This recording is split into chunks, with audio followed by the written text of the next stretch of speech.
Okay, so am I tripping? Or... Okay, so the noise is my turtle. And I'm home alone, right?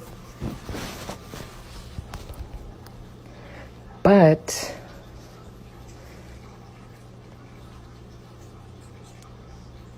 the reflection shows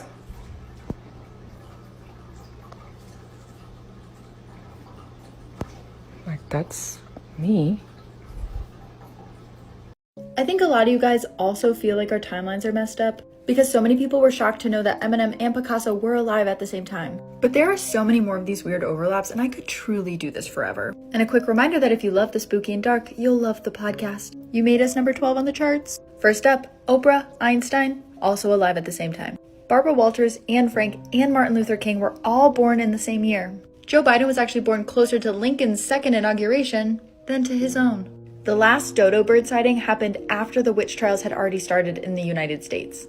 If he wanted to, Van Gogh could have drank a Coca-Cola while he painted. Nintendo was also a year old when Van Gogh died. And lastly, when Harvard was founded, they didn't offer calculus because calculus had not been invented yet.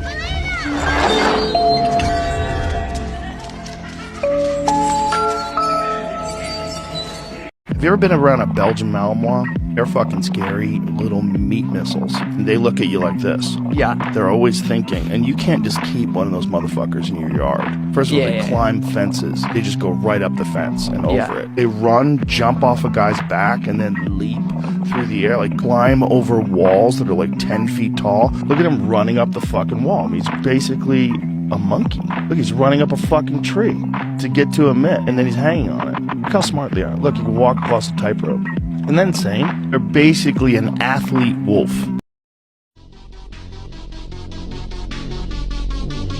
5 superstitions you should probably know about. Never go straight home after a funeral, or if you have come from a graveyard, you need to stop somewhere else first. Do not have a welcome sign or mat at your front door. You really never know who you are inviting into your home.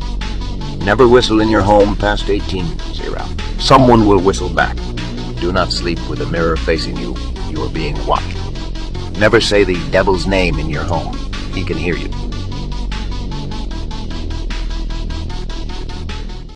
Have you ever stopped to wonder if our phones are actually spying on us? Well, wonder no more. A couple of months ago, Bree Thomason found out through an infrared camera accidentally that our iPhones are taking invisible pictures of us every 5 seconds. Check this out. Wild and crazy Friday night findings. We just discovered, which we already knew, that your phone, an iPhone specifically, takes an infrared picture of you with your Face ID every 5-ish seconds. And we looked at it through an infrared camera, and it's pretty wild. Let's show you. Okay, have your home screen. It's on the home screen. Not touching anything. No buttons. Okay, infrared lens on the camera. Boom, there was 1. 2. That's so wild. Okay, cover the camera. Okay. Oh, there was another one. Okay, nothing. Oh, it's trying. It's taking pictures of your finger. Okay, move your finger. Ready? Boom. This is something that we can't see with the naked eye. However, with an infrared camera, we can. So a lot of people started testing it out. It's picking me up right now. It became a viral sensation, and there are thousands and countless videos of people trying this thing out with their infrared cameras. And well, news stations started trying to explain this. Apple released an official note, and apparently what they're saying is that this is an aspect of the iPhone. It has to do with Face ID and an emoji. However, internet users were baffled and confused, and so am I. Because if this does have to do with Face ID, why does it take these invisible pictures every 5 seconds and not all the time? How does this thing work? It doesn't make sense, does it? So my bestie and I usually go out on the water and we're used to it. This time, actually, my kayak got a slow leak, so we had to stop on this random rock. But little did we frickin' know, we were actually being stalked by a pod of orcas. I'm not even kidding you. Not only was my kayak slowly leaking, there was about 6 orcas following us, and we had no idea.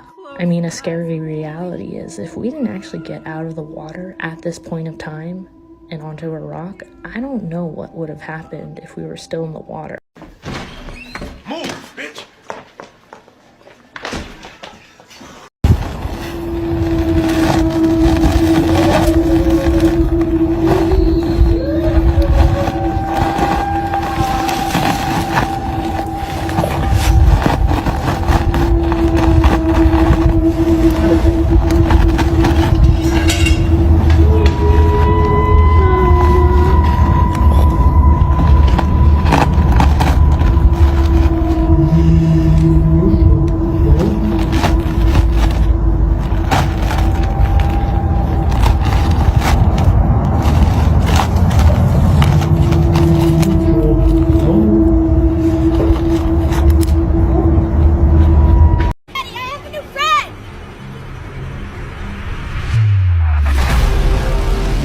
Time to go inside.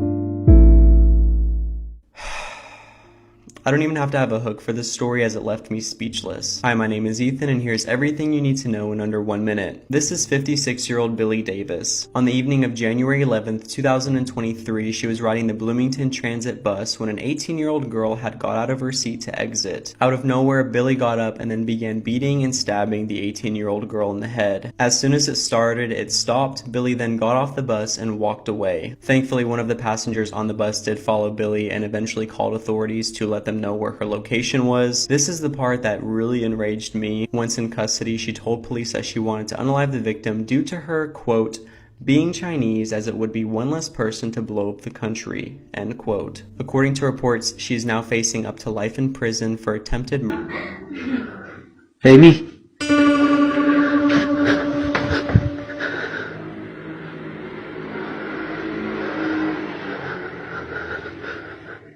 Amy?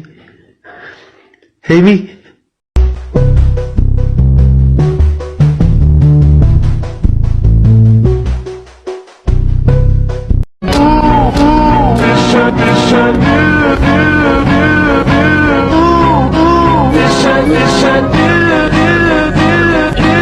He thought he was talking to a returning customer, but when he found out who that was, this happened. An overnight security guard was recorded interacting with someone or something we can't see. Who is he talking to? Dispatch to 329? Yes, sir. Who are you talking to? I'm talking to a lady that's walking by the store. She said she's looking for Mr. Freeman. Her name is Miss Abigail. Are you sure you're saying Miss Abigail? Like, she's been passed on for 2 years now. Oh, again with that, please? Miss Abigail is, she died 2 years ago. You mean you can't see the person I'm talking to? No, there's nobody in front of you. At all. The security guard runs in fear after realizing who he was talking to. He mentions it identified itself as Miss Abigail, an old lady who frequently visited them but had passed away 2 years ago. Is there a heaven?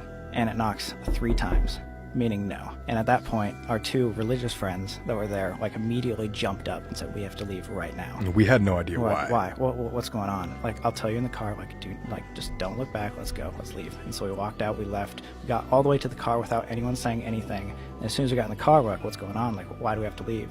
He's like, well, in the Christian religion, anything like demonic or evil is supposed to basically disprove that there is a heaven. And so what they were saying is like, we don't think this is some like spirit or something paranormal there. We think it was something that was trying to lead you away from heaven. 말을 하던 도중 내가 일라이트가 스스로 내려가며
There's so many surprising facts about Cleopatra that are just not common knowledge, like the fact that she was actually born closer to the invention of the iPhone than to the actual pyramids being built. And I just want to share a few more of them with you today because some of them are very dark. And a reminder, if you like the dark and spooky, you'll love the podcast. So first and foremost, Cleopatra was severely inbred. Most people have 8 great-grandparents, but Cleopatra only has 2. Like, look at this. So this is our girl, Cleopatra the 7th. So her parents had the same grandparents, and her grandpa was her grandma's uncle. She was so inbred that some historians believe that myths of her beauty were actually just propaganda, and depictions of her at the time show her with features that are much more exaggerated than what we see. She also married her little brother and had him killed. But she also liked to have fun. Her and Mark Antony used to just run around getting drunk in disguises so that no one knew who they were. The Egyptians at the time also had many different forms of birth control that they would use, and this one was maybe a bit before her time, but they would mix crocodile dung with honey and insert it via suppository.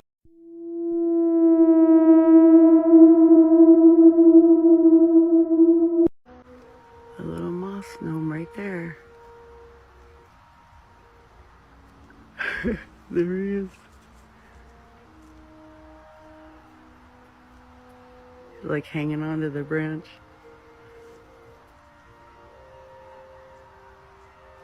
Oh my god, did it just move? It just moved its head, looked at me, didn't it? Oh my gosh. There's its face right there. Look at his face.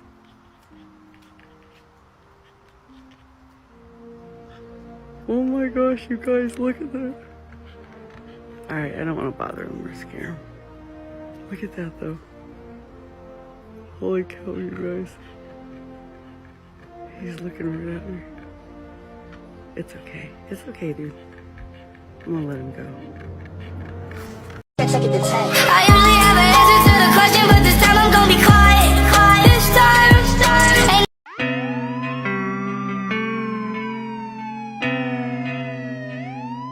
Something big ate this 10-foot great white shark. I remember looking at one of them, thinking, wow, she's just a magnificent looking animal. It's only 3 meters long, didn't have a mark on it. When she first came in with a real swagger, like a real confident, bold move, and then just pushed up against the dinghy and gave us an opportunity to tag her, and he placed his tag perfectly.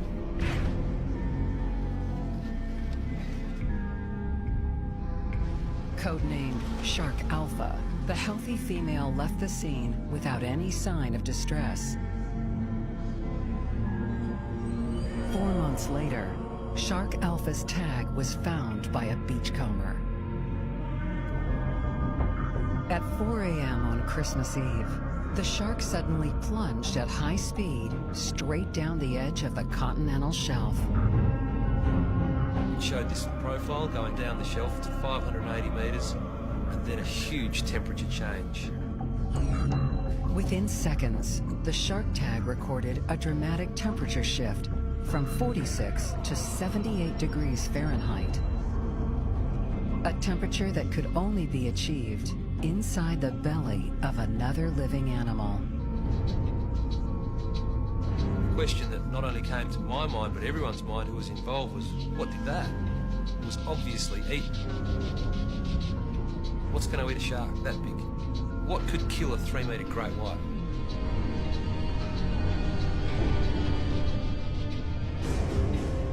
On January 7, 2006, 21-year-old Sarah Wiley was swimming with 3 friends at Amity Point Beach in southeast Queensland. They were about 15 meters or 50 feet offshore when they spotted this pod of dolphins way further out, and Sarah wanted to see how close she could get to them.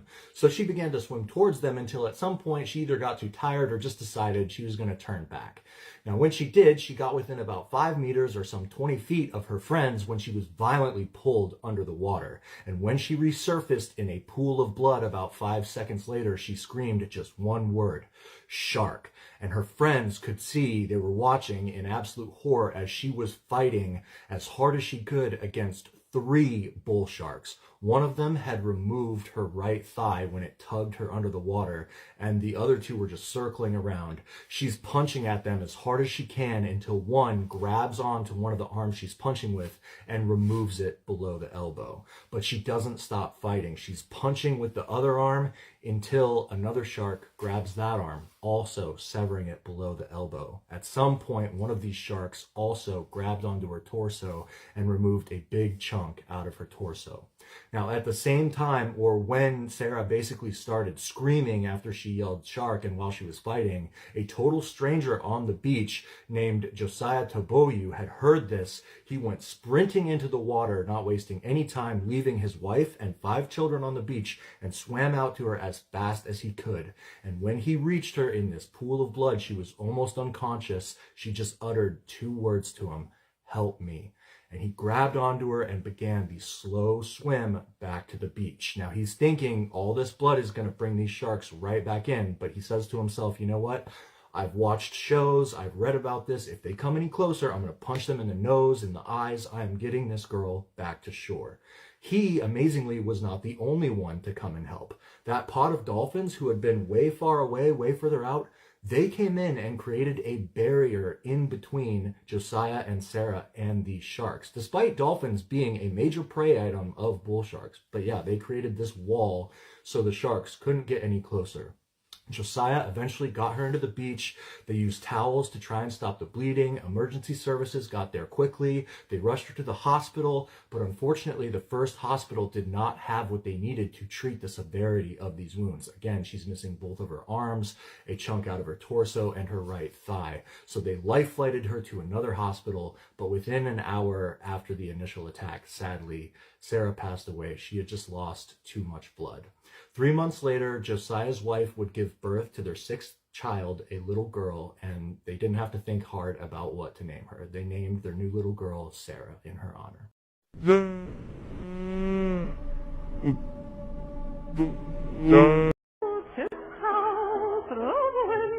Almost everyone on TikTok, especially the creepy side of TikTok, has heard this song play, but not many people know the sad and disturbing story behind this song and its creator. Tiptoe Through the Tulips was released in 1968 by American musician Tiny Tim. When the song was first released, it didn't have the same creepy connotations surrounding it that it does now. This would be changed during the last live performance of the song. On September 28, 1996, he suffered a miniature heart attack while performing at a music festival. After this incident, his doctors would tell him that he was no longer healthy enough to perform on stage. He ignored the advice of doctors and scheduled another event at a women's club in Minnesota the very next month. Right before the performance, he would tell his wife that he wasn't feeling well. Despite this, he went on stage. While performing the last number of the evening, he suffered a major heart attack and died on stage in front of the crowd. The song he was performing was Tiptoe Through the Tulips. Humanity's Darkest Pictures, Part 7, Josephine Rosenthal's head. The mummified head of the first nun ever recorded to be possessed. The blood and skin have been analyzed and found to contain unique genetic traits. They were attributed to a rare lineage. Both Josephine and her mother were hermaphrodites, able to spontaneously self-impregnate and give birth to children, although the condition would eventually kill them both. Oh my god! Oh my god! Oh my god! Oh my god!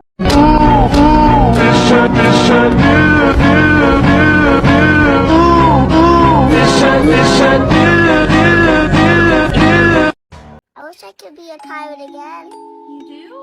Yeah. When were you a pirate? I was a long time ago when you weren't alive, and then I shrunk into a little kid. And I never could be a pirate again. Dream signs you should never ignore. Losing teeth, pregnancy, falling in a hole, dreams about snakes, dreams of your childhood home.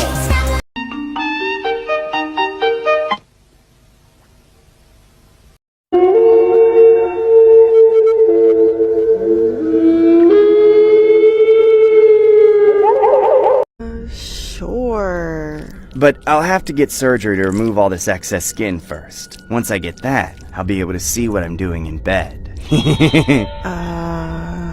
Right. Chris was my only client that gave me that kind of unwanted attention, so I was able to tolerate it for a long time. As annoying as he was, I was genuinely proud of him, and I didn't want to break his heart and send him back into whatever depression got him to be so big in the first place. He then got on the treadmill and started with some light jogging as I instructed. With every stride forward, I could see his excess skin flopping around, like someone shaking out a blanket. Our goal was to get him under 300 pounds so we could get the skin removal that would bring him down to 250 or less. Then at that point he would start taking care of his own routine. It was around the time he was getting very close to the 300 mark when my birthday started drawing near again. Chris liked to gift me things, and this year was no exception. I was spotting him doing some shoulder presses with dumbbells when he suggested that he buy me an expensive purse. I told him not to spend his money on stuff like that and get something special or meaningful. He seemed to take my suggestion well and carried on working out. On the day of my birthday, I had an appointment with Chris. When I first saw him, I noticed he was carrying a box covered in wrapping paper. But what really drew my attention was something else entirely. I couldn't pinpoint it right away, but there was definitely something different about him. He looked tired, but at the same time significantly slimmer than the last time I saw him. That's when he greeted me by saying happy birthday. I asked him if he ended up getting the surgery, to which he responded vaguely, mostly beating around the question and changing the subject back to my birthday. Chris then handed over the gift and asked me to open it. I took it and started tearing off the wrapping paper.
Bye.